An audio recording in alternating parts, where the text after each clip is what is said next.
We'll hear argument next in Case 24-320, Soto versus United States. Ms. Flint. Mr. Chief Justice, and may it please the Court, this case starts and ends with the text of the Combat-Related Special Compensation Statute. Because that statute grants the Secretary concerned authority to settle claims for CRSC, the Barring Act does not apply. A statute grants settlement authority if it authorizes a specific government official to do two things: determine whether a claim is valid and determine the amount due. Settlement authority does not exist if a statute merely creates a substantive right to payment.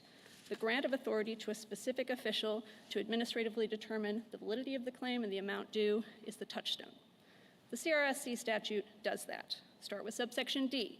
It provides for the Secretary of a military department to consider whether a veteran is eligible for CRSC using CRSC-specific procedures and criteria. Because subsection D authorizes the Secretary to consider whether a veteran is eligible for CRSC, it authorizes a specific government official to determine whether the claim is valid.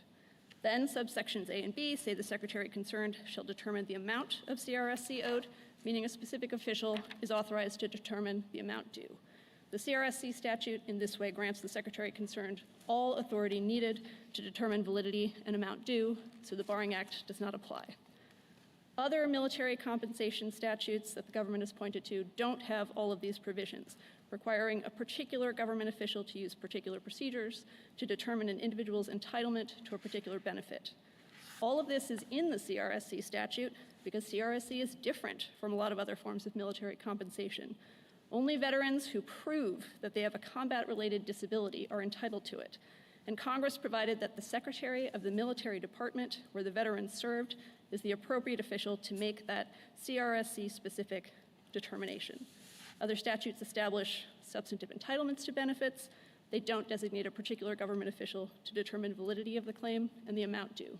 I welcome the Court's questions. And yet the government argues that if we agree with you, there would be a considerable number of other statutes that would confer settlement authority. Right. Yes, Justice Thomas. The government has pointed to a number of statutes that it says have some similarities to Section 1413A. So how do you disagree? I mean, where do you think the government is wrong? Because in your argument, you indicate that there are no other statutes, at least in the defense area. Right.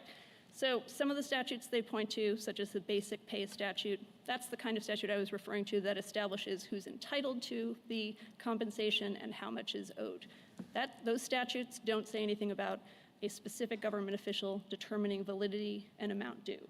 Some of the other statutes they point to authorize an official to determine one fact, such as whether a service member is presumed dead for purposes of the survivor annuity benefit plan. That too, authority to determine a fact, a predicate fact, that may be relevant to whether a claim is valid and the amount due, but that is not complete authority to determine validity and amount due on a claim. So looking through the statutes they've cited, we've struggled to find many of them that actually satisfy what we view as the test for settlement authority, an official with authority to determine validity and the amount due. When you say you've struggled, I mean, do you see any of them? I think there are about 50 statutes in the government's brief. I think there are. And 1, 2, 3, right. 5. Are there any that essentially would be taken down with a decision in your favor? So we identified one in our brief, the death gratuity statute, Section 1479.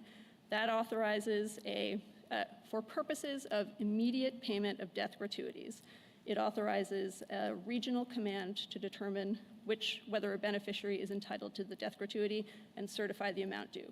That sounds like settlement authority to us. There's one other one that authorizes the military to pay additional subsistence payment if the secretary concerned determines the requirements for eligibility and amount due.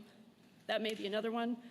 I think I completely agree with you, Justice Kagan. There were about 50 statutes. In my best review while we were working on the brief and this week preparing for today, those are the two that I found that seemed close. Now, why are we talking about these? Of course, none of these statutes are part of this case, because the government's theory is that the court should not read Section 1413A literally, because of the risk that these other statutes will create a destabilization in their terms of military pay. If one or two of these statutes actually does confer settlement authority, that doesn't sound like destabilization to me. I mean, if this is even an appropriate way to read Section 1413A by reference to other statutes, I don't think that it is. I don't think that's the way we do statutory interpretation. But if it's even appropriate, we haven't gotten to the point of massive upheaval. Well, I think it's appropriate in the sense that if our ruling that this is enough to get past the Barring Act based on this statute, the idea is that would sort of open the barn door, getting around a statute that is critically important to the protecting the public fisc. Now, anytime you say your claim is barred, obviously, you know, there's maybe injustice or something else, but it is a significant opening of the barn door. I mean, is there any statute that has an open-ended mandate to pay that doesn't have that is similar to this statute? That displaces the Barring Act? Yeah. There are at least two statutes that have been cited in the briefs in this case that don't limit the time to file claims, but that are recognized to displace the Barring Act. One is the Uniformed Services Employment and Reemployment Rights Act, discussed by the Federal Circuit in Hernandez versus Department of Air Force. The Federal Circuit in that case noted that that statute displaces the Barring Act, even though it does not use the term settle, and does not limit when claims can be filed. Now, that statute did say explicitly that claims could be filed before or after its effective date, but the point is Congress clearly did not limit the time that claims could be filed. Another statute that the government has cited on page 25 of its brief is the Postal Service statute. This authorizes the Postal Service to settle claims against it. That statute, too, imposes no limitation on the time for claims to be pursued. Is there anything else at issue here other than a statute of limitations? In other words, is there any difference between the Barring Act and 1413A that would matter to anybody other than the statute of limitations, or is it really that's what we're talking about? That is really what we're talking about, the statute of limitations. And there's plenty of reason why Congress would have chosen not to limit the time for claims to be filed under the CRSC statute.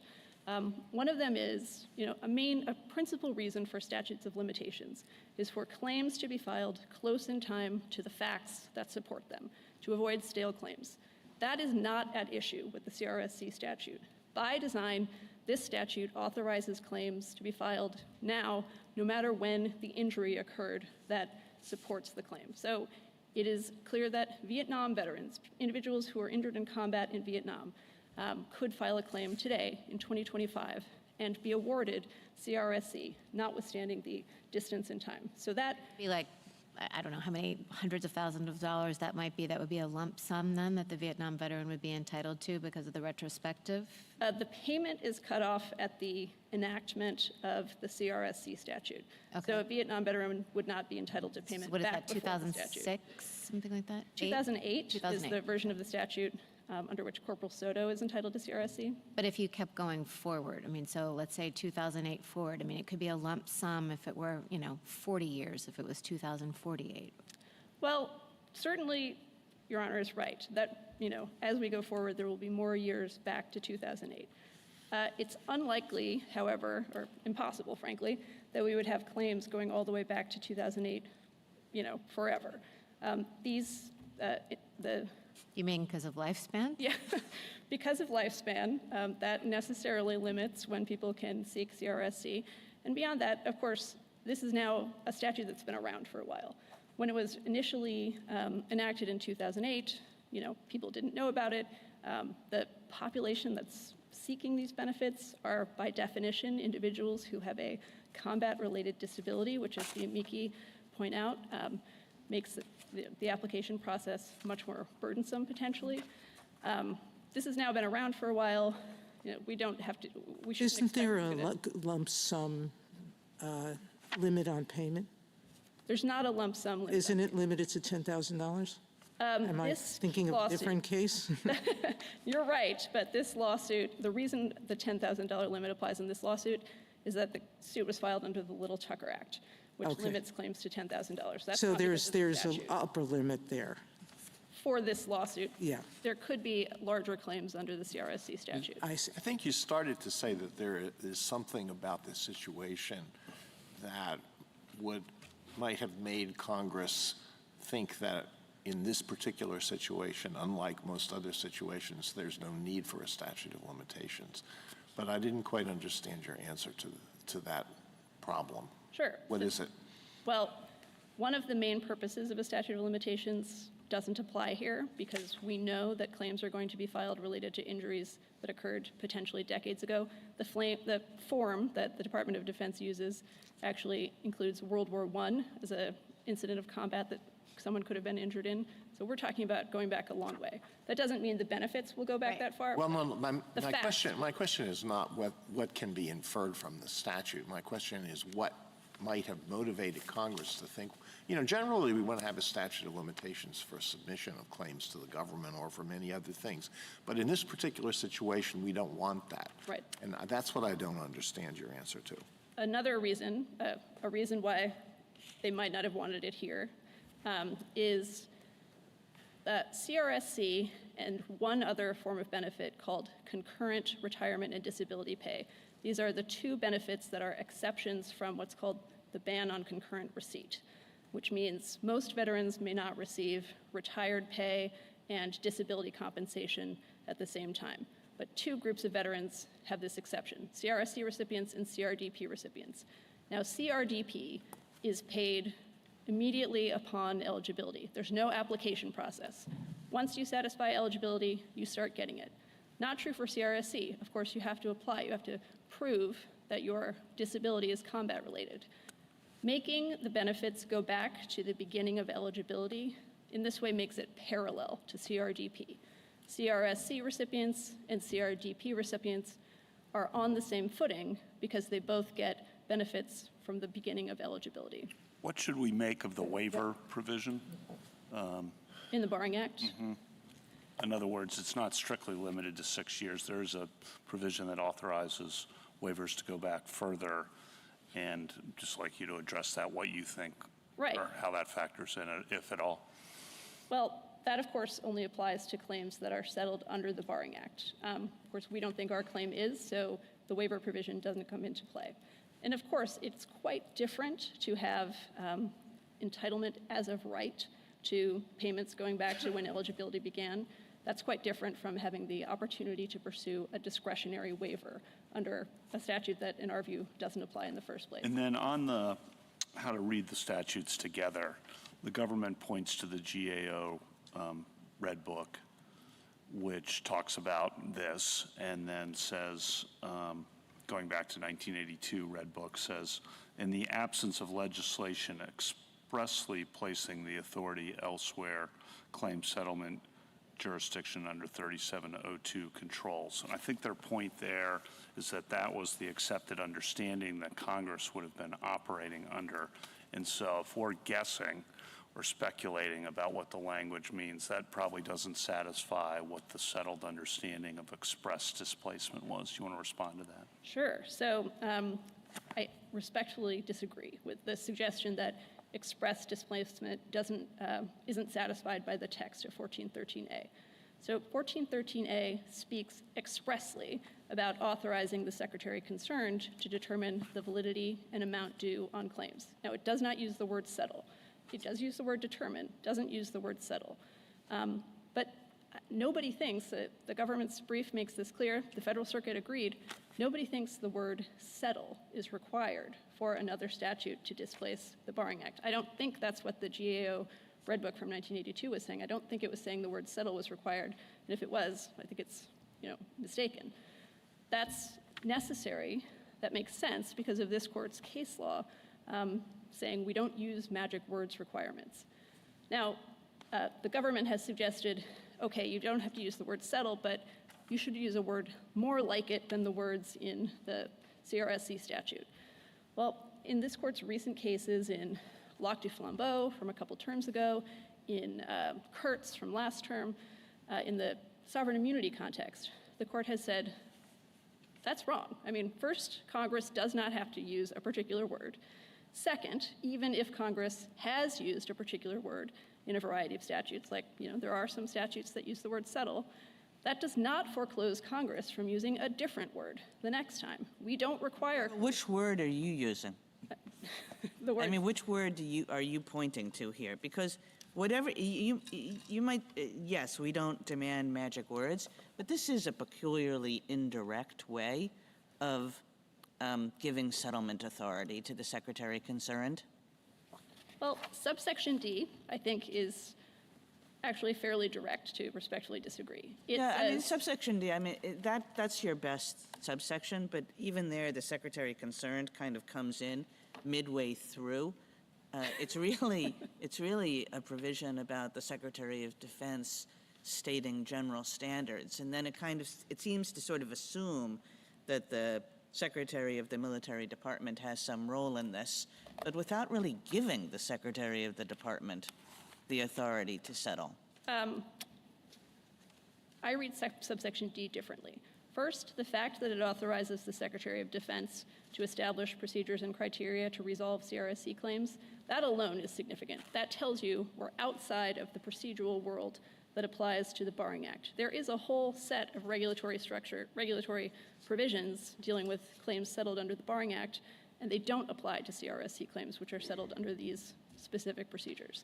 Second, subsection D says veterans apply, that's submit a claim, and their application is to be considered by the Secretary of the Military Department or the Secretary concerned. That's fairly explicit. It is to be considered by the Secretary concerned. And then that consideration is determinative because subsection A tells the Secretary concerned to pay eligible retirees, eligible under the consideration of the Secretary concerned under subsection D. Then amount due, that comes right out of A and B. Subsection A says pay an amount determined under subsection B. The Secretary concerned shall pay an amount determined under subsection B. Subsection B says here's how you determine the amount to be paid under subsection A, paid by the Secretary concerned. So those provisions work together to establish that it's the Secretary concerned determining the payment amount. And another thing about payment amount, subsection D says it's the Secretary of the Military Department, the Secretary concerned, who determines which disabilities are combat related. That determines payment amount too.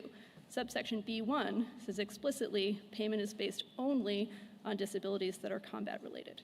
So the determinations of the Secretary concerned under subsection D, that's an authority that is stated explicitly for the Secretary concerned under subsection D, those determinations are dispositive. They show the situation where the veteran owes a lot of money to the government. Can the payment amount be regarded as having been settled before that offset is taken into account? Well, the CRSC statute is about settling claims for CRSC. So the result of that process is how much CRSC is this person owed. Now, if they're owed, let's say, $100, and if they in turn owe $500 so that the entire $100 payment amount is offset, that means they won't be paid $100 in cash. Instead, they will be paid $100 in reduction of their otherwise existing debt. That goes to payment, not to settlement. On that, though, the government makes a big deal about offsets in its brief, and understandably so.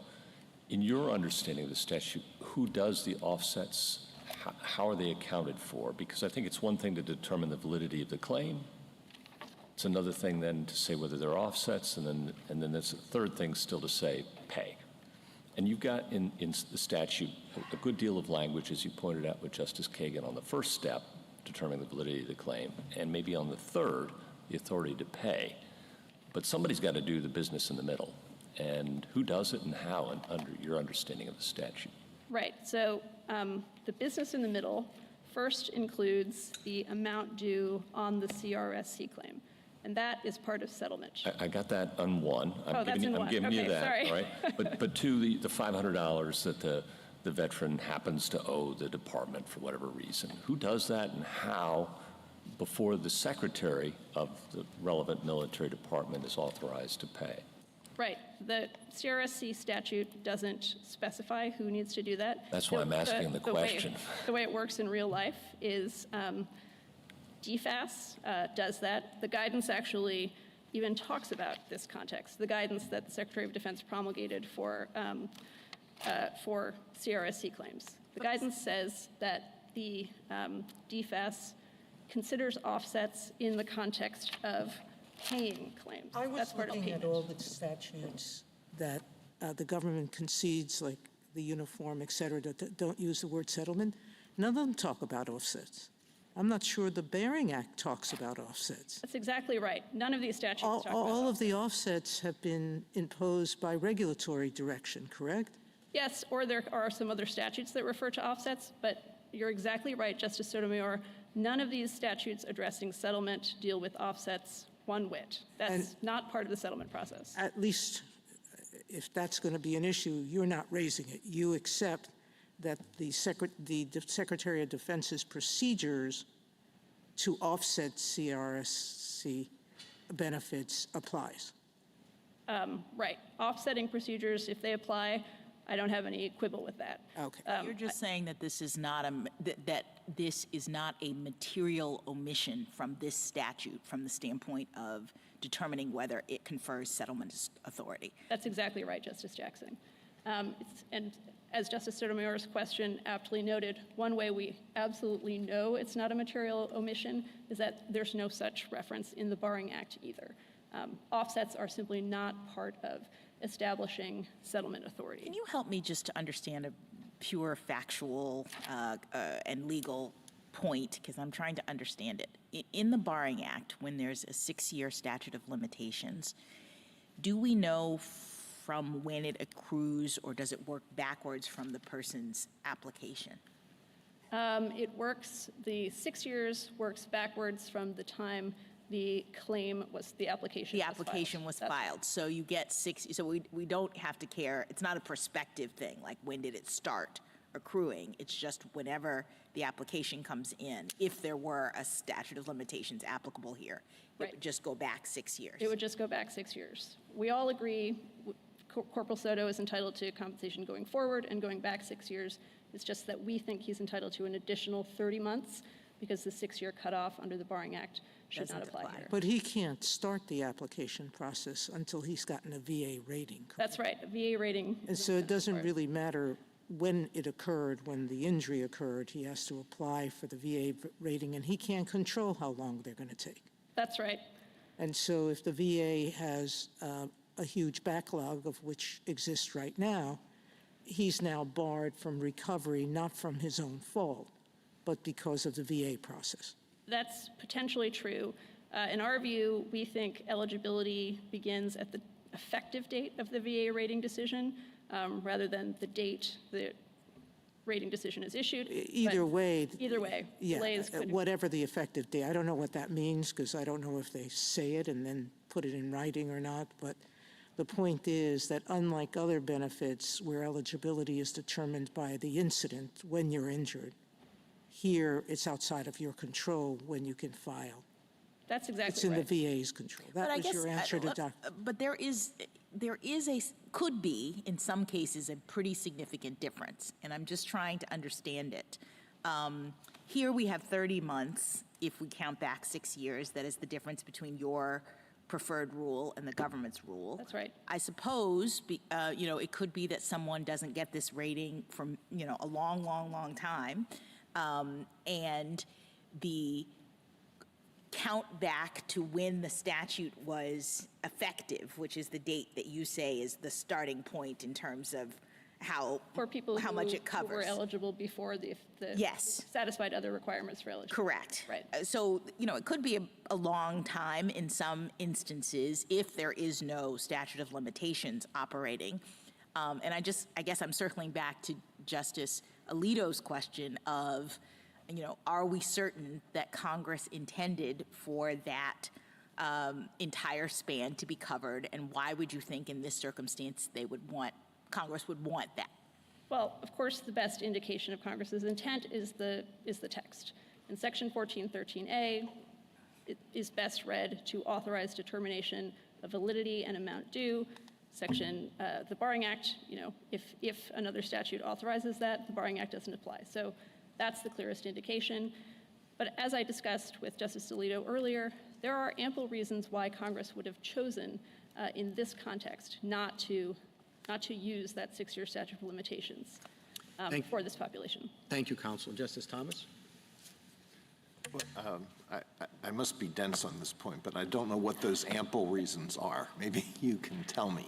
Is there some reason to think that in this situation, the claimant is less capable of realizing that the claimant is eligible for this than in other situations? So that there's something similar to the tolling rule that would suggest that a statute of limitations is not appropriate here. That's what I'm not asking for this as a policy matter. I'm just trying to figure out why Congress might have wanted to do what you think they clearly did in this statute. Well, other forms of military compensation, the most relevant one is CRDP, automatically are paid as soon as the veteran entitled to it is eligible. Treating the CRSC statute this way makes it the same. So Congress views CRDP as appropriately provided to a veteran every month in which he's eligible. That same application, that same policy, same congressional intent applies here too. All right, thanks. Justice Sotomayor? Is there something special about the conditions that would make a veteran not know he or she is eligible? I mean, there are certain PDST you may not know. There are other conditions you may not know are militarily related, correct? Absolutely. And I mean, one thing that separates CRSC from other forms of compensation also is the application requirement. So a veteran needs to know that this benefit exists. And of course, this is only relevant to veterans, as Your Honor was suggesting, who have combat-related disabilities, including disabilities like PTSD, which, as our amici point out, is a particular problem for this kind of bureaucratic interaction. So the need to apply is unique to this statute. That sets it apart. And the need to apply is also especially burdensome to the population that the statute exists to serve. So not imposing this time limitation for this unusual form of statute for this particularly deserving, but by definition, combat-related disabled population makes perfect sense to me. Thank you. Justice Kagan? Justice Gorsuch? Justice Kavanaugh? So on page 34 of the government's brief, they say that other than this case and one other federal claims case, there's no Comptroller General, Department of Defense, or judicial decision that finds Section 3702B1's limitations period inapplicable to any form of military compensation in Title 10 or Title 37. Is that accurate? I don't have a basis to dispute it. Okay, and then they say from there that you're not suggesting that GAO and the Department of Defense have been wrong to apply that limitations to all those other forms of military compensation. Is that accurate? That's right. We think this statute is written the way it is to displace the Barring Act, and that's part of why we don't think the 50 statutes that we talked about earlier, Justice Kagan, are much of a concern here, because this statute is written differently from those other statutes, and we're not arguing that this is a broad-based change. Right, and then we've repeated this, but then they say you're viewing this as unique, and therefore you need a clear statement. But we've covered that ground, so I'll let you go with that. Thank you, Justice Thank you. Kavanaugh. Justice Barrett? Justice Jackson? And it's my understanding that there are other circumstances, other statutes in the veterans' disability area that don't have statute of limitations. Is that right? I'm not aware of one. Okay. There definitely are other statutes that displace the Barring Act that don't have statutes of limitations. That displace the Barring Act Yes. and therefore allow claims without a statute of limitations. Right. It is not the case that every single statute that has ever displaced the Barring Act has its own separate statute of limitations. That is not the case. Other statutes that displace the Barring Act that don't use its 6-year statute of limitations also don't impose their own statute of limitations. So CRSC might be the only disability compensation, military disability compensation statute that has been found to apply in that way, but it's not the only statute that applies in that way. Thank you. Thank you, counsel.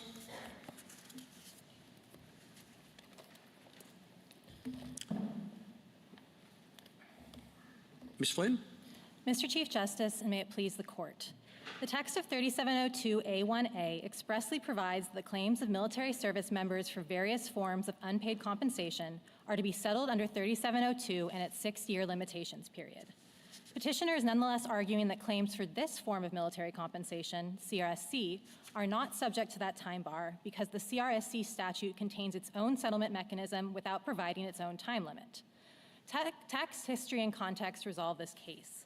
Dating back 200 years, claims for all kinds of military pay and benefits, including retired pay, have been settled under 3702 and its predecessors. And since 1940, those pay claims have been subject to the time bar. Congress enacted the CRSC statute, which essentially restores retired pay for some members, against that uniform practice. Yet Congress did not use any of the clear hallmark language that had been recognized to displace 3702, including by simply using the word settle or simply providing a different timing rule. It follows that the CRSC statute should be read harmoniously with 3702 and that statute's limitations period, which the Secretary of Defense may waive. Petitioner instead asked this court to parse the various details that the CRSC statute does cover and conclude that they implicitly add up to what would be a highly unusual result: a congressional intent to subject the Department of Defense to open-ended retroactive liability. But the mine run of military pay statutes include the same kinds of details. Indeed, that's true of the statutes governing the death gratuity benefit, which Petitioner has agreed in his reply brief, and I believe my friend agreed today, would convey independent settlement authority under his test. But we know that can't be right, because then Congress's recent amendment of the death gratuity statute to provide a time limit applicable only to minors would be inexplicable. That illustrates that Petitioner's function-based standard does not capture congressional intent and threatens destabilizing results. I welcome the court's questions. Other than using the word settle, how would you draft the statute, CRSC statute, to confer settlement authority? So I think if, as Congress had provided in the very first subsection, that the Secretary concerned may settle and pay, that would be the straightforward way to do it that it had used in other military contexts. I think other Well, kind of hallmark... let's leave the word settle out. How would you draft it? You say in your brief that there's no magic words requirement. So what words other than settle would you use? So we believe that there are hallmark formulations that Congress has used, often just the word settle, but there are other examples like speaking of claims being allowed or disallowed or referring to a finding being final and conclusive. But we do reject the idea that there is a function-based test where you sort of look to whether the details of program administration provided in a statute add up to something that looks like making determinations relevant to eligibility or determinations relevant to how much will ultimately be paid out. We just don't think that's how Congress has acted when it wants to displace the sort of specialized accounting authority, and especially here where, as Justice Kagan sort of alluded to, the upshot of having 3702 apply in this context really is just whether or not the 6-year time bar applies. You would expect Congress should have just said something about what kind of timing rule it wanted, either for retroactive benefits or otherwise, and we just don't see anything about timing in this provision. So is your argument that the only thing that gets picked up under your rule is the time bar? In other words, are all of the other whatever the name of the statute is, are all of the other statutory requirements still in effect? Of the CRSC statute? Yeah. Yes, we agree that everything in the CRSC statute is read harmoniously with 3702. The other key thing that 3702 does, which might be more important in other contexts, is that it says who has ultimate authority for settling claims. In the military context, just as a matter of how things work on the ground, there's so many cross-delegations between the Secretary of Defense and the secretaries concerned. For instance, the Secretary of Defense has delegated his 3702 settlement authority to process claims to the secretaries concerned. But in turn, the secretaries concerned have delegated their accounting functions, so that's the calculation and payment functions, over to DFAS, which is at the DoD level. So here, like, this dispute really does just come down to whether the statute of limitations, which DoD has interpreted as a sort of an ability to go back a certain number of years in awarding retroactive benefits, whether or not that applies to this kind of military compensation. But doesn't it also come down to the meaning of settle? Because in order to harmonize these two statutes, I think you have to look at the fact that the Barring Act says, except as provided in another statute, all claims shall be settled as follows. And so we have to determine whether the other statute actually confers settlement authority. And I guess I'm just trying to understand what your test or criteria are for settlement. Your friend on the other side was very clear that settlement, in their view, is determining whether a claim is valid and determining the amount due, both of which occur under the CRSC statute. You seem to suggest that something more is necessary. Maybe it's the words, I don't know, but what more is necessary to settle a claim from the government's perspective? So what needs to be located in the statute is one of those hallmark formulations, or for Congress to otherwise make its intent unmistakably clear that it wants to displace the 3702 regime. Well, why isn't this clear? Please. Why isn't this clear enough, is my question. I mean, this isn't the most obvious way to convey settlement authority, but on the other hand, the D provision does say to a retiree, you know, you may apply to the Secretary of a military department to make the eligibility determination. And then subsection A says that secretary shall pay the appropriate amount to a person who has been found eligible. So it seems as though, even though it's a little bit backhanded in the way this is phrased, you have everything that's necessary to convey settlement authority here. So I have a few responses to that. The first is that this court was very clear in Illinois surety that payment authority is different from settlement authority. They're considered different. Well, I was just saying you have both. You have the secretary shall pay, and you also have a statement that makes it clear that the way this is expected to work is that the retiree applies to the secretary concerned to determine eligibility, so determine the validity of the claim. And what I'd say about the application is that is also just, I'm going to rely heavily on contextual considerations here, but a statute, the military pay statute that involves an application is also not unusual. And so my point is that Congress would not have thought that adding that detail, along with the other details that it talked about with I'm sorry, could you say that again? What's not unusual? to have an application process that Congress provides. I mean, we discussed this in our brief. An application process, but this specifically says go apply to the secretary of the department, right? Yes. And he or she is going to be the one who's going to determine your eligibility and thus is going to determine the validity of your claim.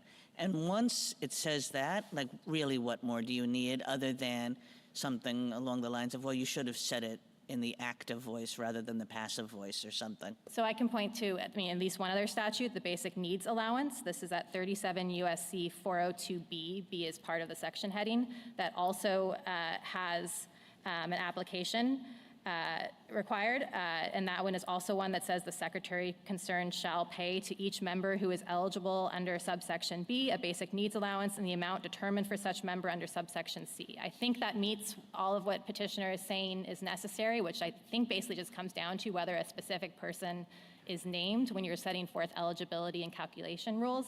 I'd also say that it's a little odd for Congress to say we're displacing the Barring Act by naming a particular Department of Defense official to be making these determinations when, before this was transferred to the Secretary of Defense, the 3702 authority, GAO was the one making who had the 3702 authority. So there was always kind of a divergence between the sort of administration of this pay in these organic statutes authorizing the forms of payment, and GAO with its authority under 3702.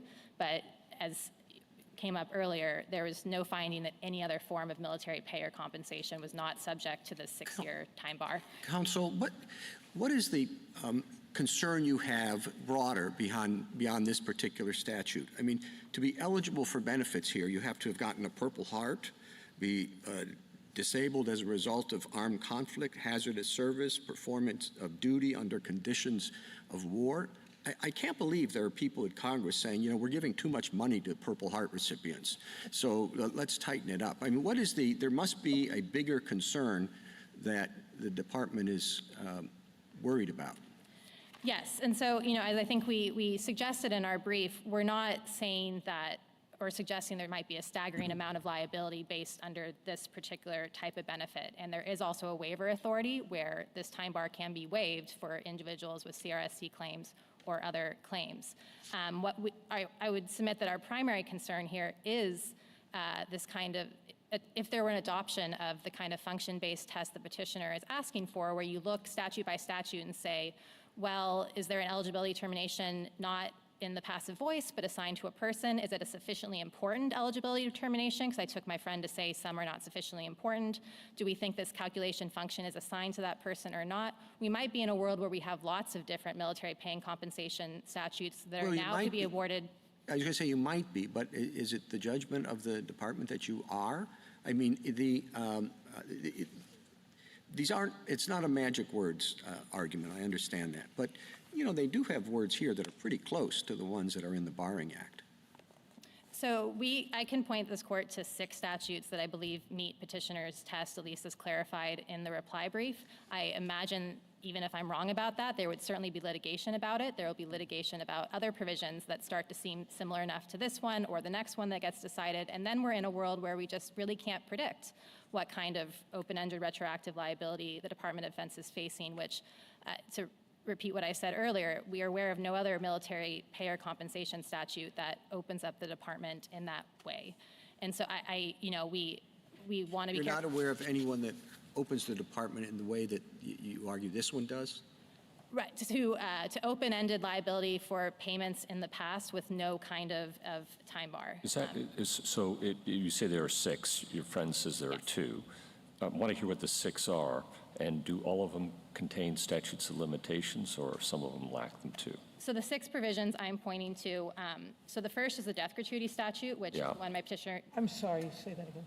The death gratuity statute. So those provisions are at 10 U.S.C. 1475 through 1480. You don't need to cite them, just give them to me. So death gratuity, subsistence, I think Ms. Flint also suggested. See, that I'm not sure. You're not sure about that? Her word for that. I'm not sure about that, so I guess that'd make it 7. Quickly, but let's tick off the others. So a certain form of the disability retirement pay. This is at 10 U.S.C. 1204. The next would be disability severance pay. Those relevant provisions are 10 U.S.C. 1203 and 1216. Involuntary discharge separation pay in 10 U.S.C. 1174, and one of the forms of transitional compensation to dependents of members separated for dependent abuse, the exceptional eligibility provisions, and those are located at 10 U.S.C. 1059L. But if I could go back to the death gratuity provision Before we get to that, do those contain statutes of limitations or not? None except for the death gratuity provision, which is the one that where I want to make the point about how that one shows the petitioner's test can't be right. Go ahead. So that one does have a statute of limitations that Congress added in the 2025 NDAA, I believe. And before it had no statute of limitations, and the understanding was that the Barring Act applied. Congress then added a statute of limitations that is only applicable to beneficiaries, so survivors who are under the age of 21. Right. It essentially gives them more time. That would be inexplicable if Congress did not understand that. I understand the point. And I just want to be clear, is the government taking the position that should it lose in this case, it will also lose in those 6 other cases, or are you reserving the right to distinguish them? We are absolutely reserving the right to distinguish them. Our point is more that I certainly think there would be questions about them, and there would be sort of fine-tuned parsing of whether, do you have to look outside of this provision to find something else? So. But we're down from 50 to 6 or 2. It also just depends, I suppose, on what you find to be the relevant line. So here, I'm not sure that this statute even meets petitioner's test, because one of the things that petitioner is saying is, or my friend is saying, is that the responsibility to calculate the amount has to be specifically assigned to a named person. I'm not sure the statute does that. It speaks in the passive voice about the determination and determined. And so if we think this one counts, then is that close, then what does that mean for the other ones? Can I just step back for a minute? We've rephrased the question presented here to say that a claim for compensation under 1413A would count as a claim for retired pay under the Barring Act? Yes. Do you think we were right to do that? I mean, is it clear that the claim for this kind of compensation is retired pay? Yes, so the Federal Circuit found this in its decision, and of course, I want to just preface that I also understand this court to have taken this issue out of the question presented, but the Federal Circuit's reasoning, which we agree with, is that the way CRSC works is that because of the concurrent receipt bar that my friend referenced, the background rule is that some members who are entitled to both retired pay and disability compensation have to waive some amount, and that usually means they're waiving retired pay because disability compensation isn't taxable. What this is saying is that that rule still applies, but we're just going to give you a separate income stream to make up for a portion of that that's connected with a disability that's combat related under this definition.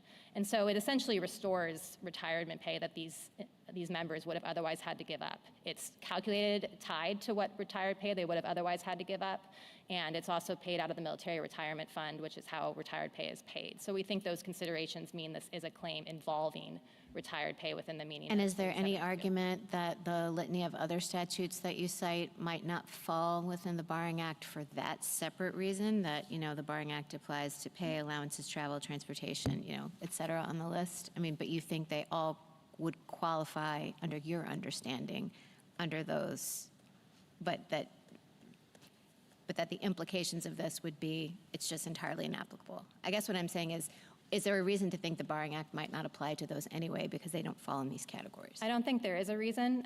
First is that given the phrase involving, it's not strictly those categories, but the basic needs allowance is an allowance. I talked about disability retirement. I think that would be considered involving retired pay.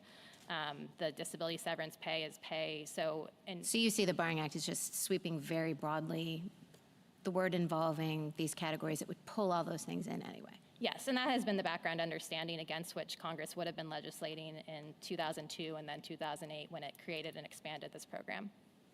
You have said that if the court were to disagree with you about this particular statute, the government would argue that there are grounds for distinguishing those other 6 statutes that you mentioned. Is there one feature that would provide the basis for that distinction? Or if not, on what ground would you distinguish those?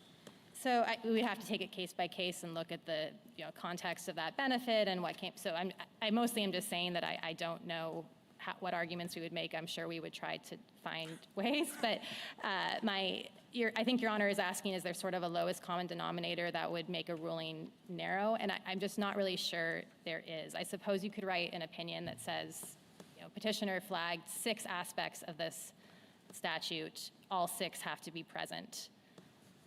But if you say something like, here there are these 6 features, we're not saying what's enough in the future, then I think we're off to the races. And so I'm not sure, maybe an application might be a narrowing device, but even then we pointed to, I think, 5 others in our brief. I pointed to one here today. I'm not sure. I'm sure there might be some applications required by regulation. So I don't think that would meaningfully narrow it. Counsel, those 6 statutes, do they deal with big programs, small programs? I mean, what's the extent of the liability that the government is concerned with here? Well, the death gratuity benefit is $100,000 to a survivor. I think I can't make very firm pronouncements about what kind of dollar figure we're talking about here, but I think the basic needs allowance is a pretty common type of benefit, disability severance pay. And I'd also just say that we're not saying the list stops here, again, because we just don't totally know how, once you start going one by one through 10 USC, 37 USC, through those titles of the US Code, what else could be found by an authority to look close enough. I'm going to go back through all 7 of them at some point. Sure. But were these part of that list of 50 you gave in your brief? So the basic needs allowance, we cited, I think, 402 sub A, and I'm citing B. So we did not cite that one. I believe the rest of them, we did have them in the various. Well, I know I didn't do it, but my law clerk did it and told me that the 2 qualifications that the other side puts forth are, does the statute determine the validity of a claim, who's going to do it, and who determines the amount due. And she claims, confirmed by my law clerk, that there were only potentially 2 of those 50-odd statutes where both features were present. Do you dispute that? Are you claiming that in all 7 of these, those 2 features both are present? I think if this statute counts, then there's certainly at least I want to be careful of, again, not trying to concede that we would lose that case if it were to come up. But I think, for instance, let me take one where I believe Petitioner disputed whether it would count under their test in their reply brief. That's disability severance pay. So we understand 10 U.S.C. 1216b4, which says the secretary concerned shall have all powers, functions, and duties incident to the determination of this chapter of payment of disability severance pay.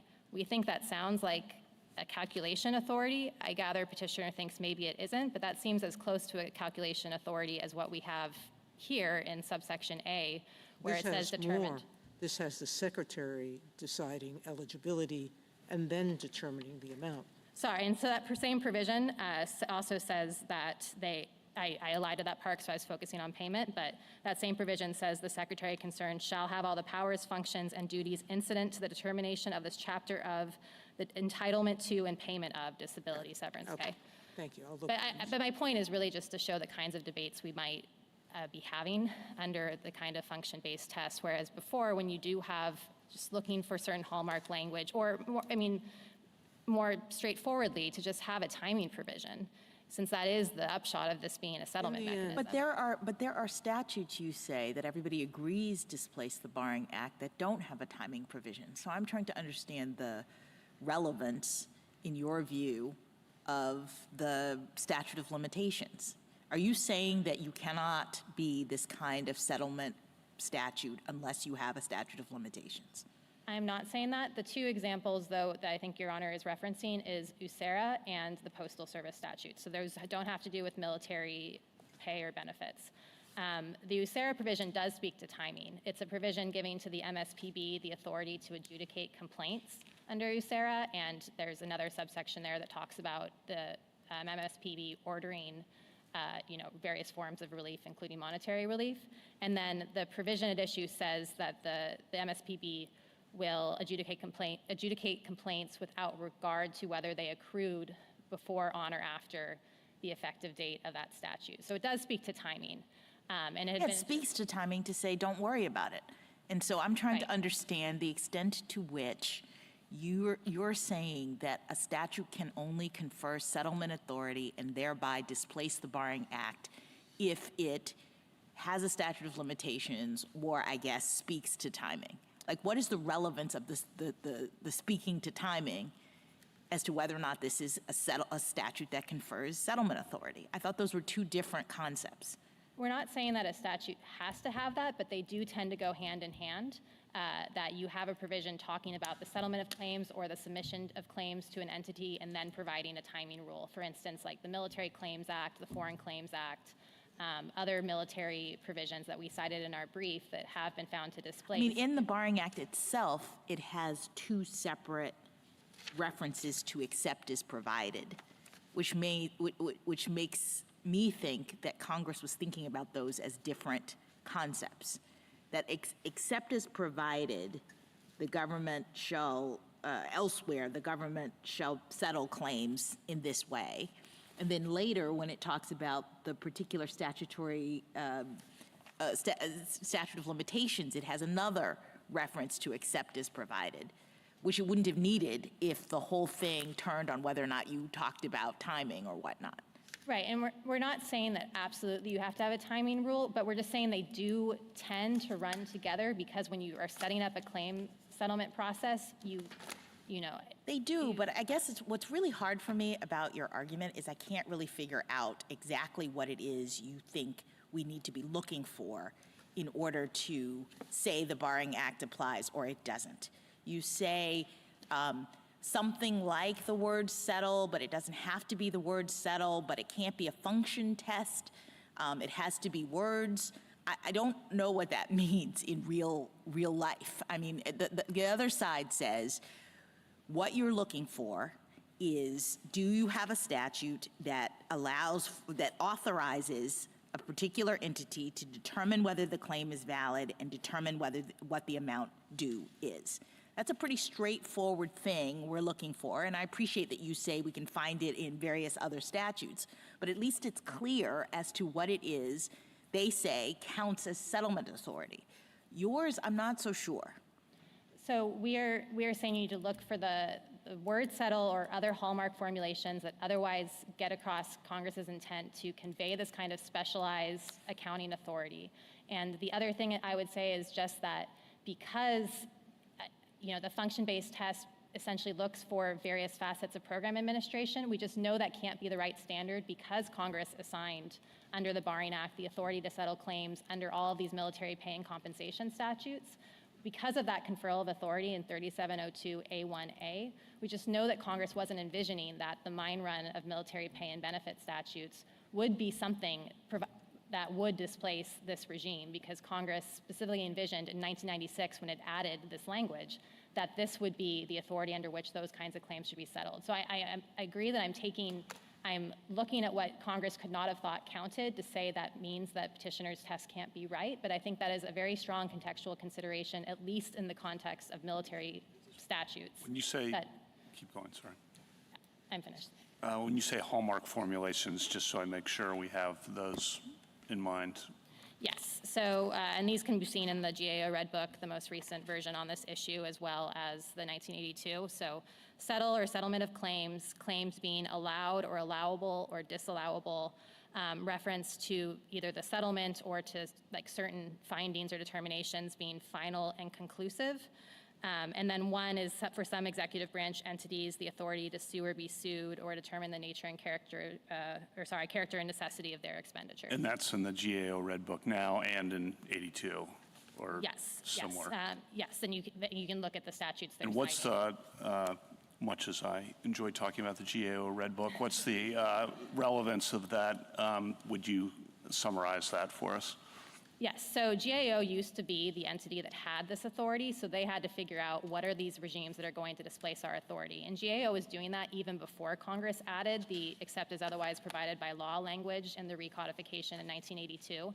And that's why we pointed out that the GAO Red Book was the first edition came out in 1982, right before Congress added that language, which Congress said in the recodification it wasn't intending to make a substantive change. That's in the law itself, and also the revision notes said that this except as otherwise provided by law language was intended to just be clarifying.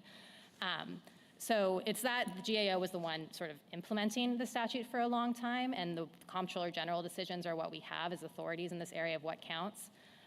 And so that's why we're relying on sort of the background administrative practice against which Congress would have And the legislated. idea is Congress would have spoken more clearly, is your point, general point there. Yes, in the CRSC statute, yes. And the other point, there's no other form of military compensation where the limitations period is inapplicable, correct?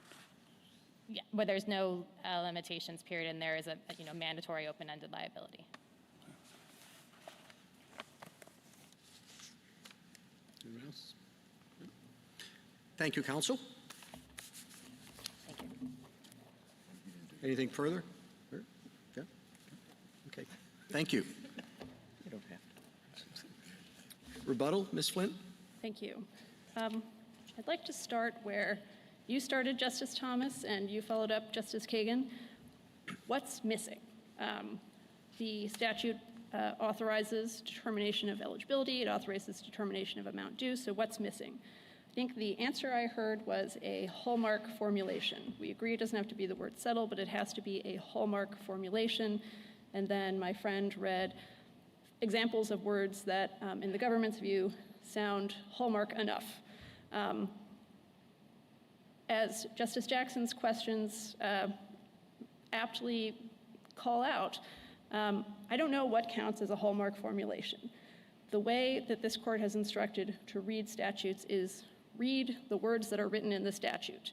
Don't say there's a small group, one or about a dozen, I think it was, acceptable terms, and if Congress uses these terms, okay, and if it doesn't use these terms, then we're not going to interpret the statute to have settlement authority. That's not how this court has read statutes. The court rejected a very similar argument in Lac du Flambeau about whether the bankruptcy code abrogated tribal sovereign immunity. The argument was that other statutes had made express reference to tribal sovereign immunity, and the court said Congress is entitled to do it differently this time. That might be the most straightforward way. That might be arguably the most obvious way to abrogate tribal sovereign immunity, but that doesn't mean Congress is foreclosed from doing it using different terms. Same here. Maybe hallmark formulations, settlement or otherwise, would be the most obvious, most straightforward way to write the CRSC statute, but that sure doesn't mean it's the only way. The way to interpret Section 1413A is to read its text, to determine whether it authorizes an official to determine the validity of CRSC claims and the amount due, and all of that is there in the statute. Now, to talk about the other statutes that my friend has referred to. Of course, we started in the briefs with a few or more dozen. We're down to, I think it was 6 or 7 today that the government thinks may be implicated by application of our test. We've only found 2, as the same as your law clerk, Justice Sotomayor. Look, maybe these statutes do displace the Barring Act. If a statute has language that authorizes an official to determine the validity of claims and the amount due, it is proper to conclude that the Barring Act is displaced, because Section 3702A says if another statute provides for settlement of claims, this law doesn't apply. A statute that authorizes an official to determine the validity and amount due on claims is a statute that authorizes settlement. That is just the definition of settlement that this court said was well established as of 1916, and nobody thinks has changed in the intervening years. So if there is 1, 2, or 6 military statutes that courts will have to read as a result of a victory for Corporal Soto here, that is perfectly appropriate. And that prospect certainly doesn't support not reading the text of Section 1413A literally because of concerns that it might give rise to, more lawsuits in connection with 6 or 7 other statutes, or 2. To address briefly the retired pay question that you asked, Justice Barrett, of course, we did argue below that we don't think that this case involves retired pay. The Federal Circuit disagreed with that. I mean, I don't think there could be any more hallmark or clear formulation of the statement that CRSC is not retired pay. That is the words in subsection G of 1413A. That is a pretty obvious way to conclude that Section 3702A1 does not apply, because this is a benefit that is not retired pay, so determination of claims involving this benefit are not determinations involving retired pay. And that would certainly alleviate any other concerns, although of course we do recognize, as my friend did, that that's not part of the question presented as reformulated by this court.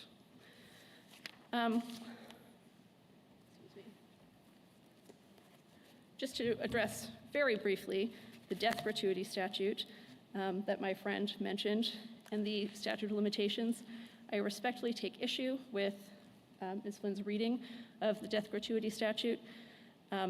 Section 1479, which is the provision which we have read as potentially authorizing settlement, that relates only to immediate payment of death gratuities under Section 1475. Doesn't implicate the statute of limitations. Thank you, counsel. The case is submitted. The Honorable Court is now adjourned until tomorrow at 10 o'clock.